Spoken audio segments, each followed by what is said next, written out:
Açu Ninja e Super Açu Ninja fecham um capítulo importante da franquia. É a dupla de temporadas que encerra a Era Neo Saban, aquele período que começou com o Samurai e trouxe de volta o controle da Saban sobre Power Rangers, antes da Hasbro assumir tudo a partir de Beast Morphers. E dentro dos fãs mais antigos e da comunidade que acompanha a franquia há anos, Açu Ninja carrega uma fama que não é das melhores. É frequentemente lembrada como uma das temporadas menos queridas pelo público e apontada como uma das mais fracas em história dentro de toda a linha do tempo de Power Rangers. Só que fraca não quer dizer sem nada de valor, e antes de entrar nos problemas de verdade, vale reconhecer o que funciona. O conceito do reality show intergaláctico, os Guerreiros Galácticos, é genuinamente inovador dentro da franquia. Um vilão mais preocupado em ganhar audiência do que em dominar o mundo é uma ideia diferente de tudo que Power Rangers já tinha feito. O Cosmo Royale rouba a cena toda vez que aparece, e eu pessoalmente gosto muito dele. A Madame Ojos é uma vilã inteligente e cruel, traidora desde o início, do tipo que a gente ama odiar. E Victor e Monty, mesmo sendo dois trapalhões, acabam sendo essenciais no final da temporada, salvando os prisioneiros, e o Victor finalmente conquista o troféu de número 50 que ele persegue desde o começo. Um dos poucos arcos que realmente fecha bem. O time de Rangers também tem material bom. Sarah, Preston, Levi e Hayley são individualmente personagens com potencial real. O problema não é o elenco e nem a ideia. O problema é o que o roteiro faz ou deixa de fazer com tudo isso. E é sobre isso que esse vídeo é. Galvanax e Ojos, vilões que nunca deram trabalho de verdade. Esse é um dos maiores desperdícios da temporada. Galvanax prometeu muito desde o início. Um campeão, dono de um reality show intergaláctico com toda uma aura de ameaça construída ao longo da temporada. Ele já era temido e muito bem falado desde o início, e no final ele é destruído da forma mais boba possível, sem que aquela construção toda realmente pague o que prometeu. Com a Odious acontece algo bem parecido, só que num grau menor. Ela também não recebe um final à altura do que representa como vilã. A diferença é que, pelo menos, a Odious foi essencial para um momento de grandeza dos próprios Rangers. Ela contribuiu para construir uma cena de vitória que realmente significa alguma coisa para o time. E naquele momento, eles finalmente deixaram de ser Aço Ninja e se tornaram Super Aço Ninja. Mas o problema central vai além do final de cada um. Durante praticamente a temporada inteira, nenhum dos dois vilões principais realmente desafia os Rangers de verdade. O padrão se repete o tempo todo. Eles mandam um monstro toda semana, ficam de fora enquanto esse monstro luta e só decidem agir pessoalmente lá no final da temporada, para serem derrotados em menos de 10 minutos de tela. É uma ameaça que nunca sai do papel. Promete confronto direto a temporada inteira e entrega isso só no apagar das luzes, de forma apressada. Danny Romero. A temporada esquece de onde começou. Aço Ninja começou com um gancho forte. O Prisma chega até Danny Romero, descrito como o maior ninja da Terra. Ele luta contra Galvanax, é derrotado, destrói a estrela Nexus para impedir que o vilão fique mais poderoso e aí ele desaparece. A partir daí, boa parte da história inicial da temporada gira em torno do Brody procurando a própria família, um fio condutor emocional forte, que dá peso pro protagonista logo de cara. Só que esse fio se perde pelo caminho. O arco do robô que carregava as memórias do Aiden é um dos pontos mais mal resolvidos da temporada. E o problema não é a ideia do arco em si, é a execução do personagem. Como o Brody acredita por tanto tempo que aquele cara extremamente chato, irritante e estranho era seu irmão? Para funcionar, esse engano precisava ser pelo menos um pouco convincente, e não é.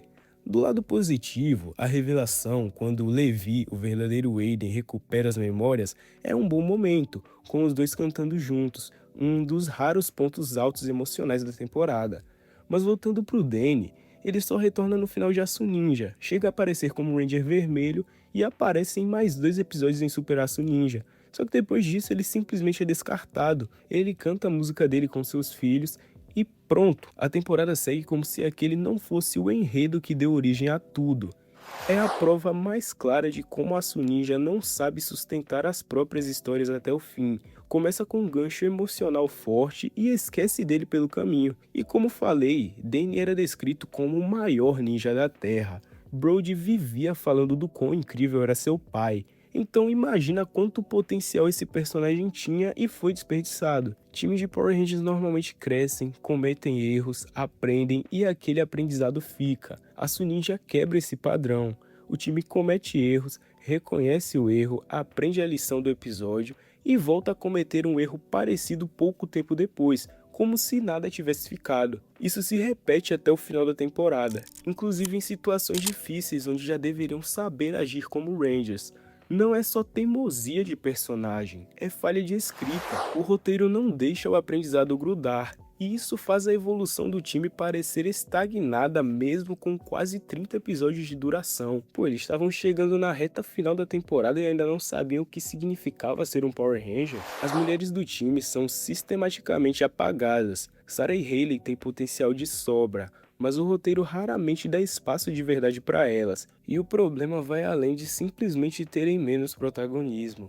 Mesmo quando alguma delas ganha um momento de destaque, quase sempre alguma coisa no episódio aparece para diminuir esse momento logo em seguida, seja fazendo elas erradas, ridículas ou dependentes de outro personagem para resolver o que elas mesmas estavam prestes a resolver. É um padrão que se repete demais para ser coincidência de escrita solta. Mudança de dublagem que quebrou a identidade dos personagens. Um problema mais técnico, mas que pesa bastante para quem assiste dublado. A segunda temporada muda o elenco de dublagem, e na metade de Super Aço Ninja, a voz do Brody também muda, passando a ser dublado pelo Carlos Magno, que por curiosidade é o dublador do Valt Aoi em Beyblade Burst, o primeiro protagonista do anime. O problema não é a qualidade do dublador em si, e eu inclusive aprecio muito o trabalho do Carlos, é o encaixe.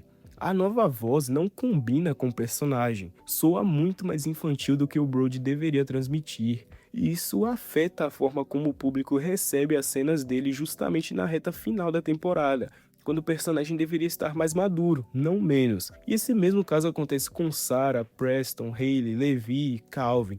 A dublagem da primeira temporada era muito melhor e combinava bem mais com os personagens. Eles também mudaram a voz do Victor, Monty, Redbot, Mick e outros personagens principais, além de mudarem a pronúncia do nome da Ordeus para Orioles.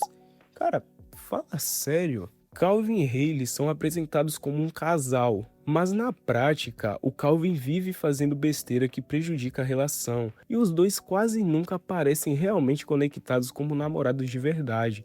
E o que incomoda mais é que a química que deveria existir entre eles aparece, só que com outros personagens. Em vários momentos, tanto Preston quanto Levi demonstram entender a Hayley melhor do que o próprio Calvin entende, e a interação entre eles soa mais natural do que a do casal oficial. É o tipo de escolha de roteiro que faz o público questionar por que aquele par foi o escolhido, quando as pistas na tela apontavam para outra direção. Personagem que salva a temporada, Mick Kennick. Antes de fechar, é justo dar um espaço só para ele, porque sem exagero, Mick é um dos melhores personagens de toda a temporada, talvez o principal responsável por segurar a qualidade em vários momentos onde o roteiro falha em outros lugares. Existe até uma fala do Preston no episódio 18 da primeira temporada que resume bem o papel dele no grupo. Valeu, Mick. A gente sempre pode contar com você para nos mostrar o caminho certo. E o que torna o Mick único não é só ser sábio ou engraçado. A característica mais especial dele é a forma como ele orienta os Rangers. Em vez de simplesmente apontar o erro de alguém, ele comete um erro parecido com o do próprio personagem na frente deles, fazendo aquele Ranger refletir sobre o próprio comportamento através do espelho que o Mick cria sem dizer diretamente: você está errado. É um recurso de escrita simples, mas que funciona toda vez que aparece. Detalhe interessante: mesmo vestindo a cor vermelha como Ranger, o Mick tem uma identidade um pouco diferente dentro da equipe. Ele é descrito no ataque especial dele no último episódio da temporada como uma espécie de vermelho prata, uma variação sutil que reforça ele como uma figura à parte dentro do time, o mentor que também é Ranger, mas nunca exatamente um dos Rangers da mesma forma que os outros 6. E uma curiosidade de bastidor para fechar: o ator que interpreta o Joe, o mecânico que dá emprego ao Calvin logo na reta final de Super Aço Ninja, É o mesmo ator que anos depois aparece como Tarek em Dino Fury Cosmic Fury. Mais uma prova de como o elenco de bastidor da produção neozelandesa se repete e se conecta entre temporadas diferentes da franquia. No fim das contas, Aço Ninja não é uma temporada ruim porque faltou ideia boa, vilão interessante ou personagem cativante. Sobrou dos três. O problema é que o roteiro simplesmente não sustentou o que tinha em mãos. Vilões que prometem e nunca entregam um confronto real, um time que não evolui de verdade, personagens femininas que nunca ganham espaço de forma consistente. E pessoal, eu sou um Power Scaler de Power Rangers. Eu anoto os feitos de todos os personagens. Sarah, em 41 episódios canônicos, só conseguiu derrotar 2 monstros sozinha, e a Hayley nenhum. Isso é decepcionante e pra mim triste, pois são personagens que tinham muito potencial e eu gosto muito. Como eu disse, além de que a equipe conta com um arsenal gigantesco e habilidades incríveis de luta. Voltando, decisões técnicas que atrapalham a percepção dos personagens e um casal central que não convence. É uma temporada de bom material desperdiçado por um roteiro que não deu conta. E talvez seja exatamente por isso que ela carrega essa fama entre os fãs mais antigos da franquia. Pretendo trazer um vídeo sobre o especial de 25 anos de Power Rangers, pois aqui os personagens antigos conseguiram salvar. Não foi nada demais, mas ainda consegue contar uma história mais interessante do que a temporada tenta contar em mais de 40 episódios. Comenta se vocês querem vídeo sobre esse episódio, e já aproveita e me conta aí nos comentários o que vocês acham sobre Aço Ninja e Super Aço Ninja.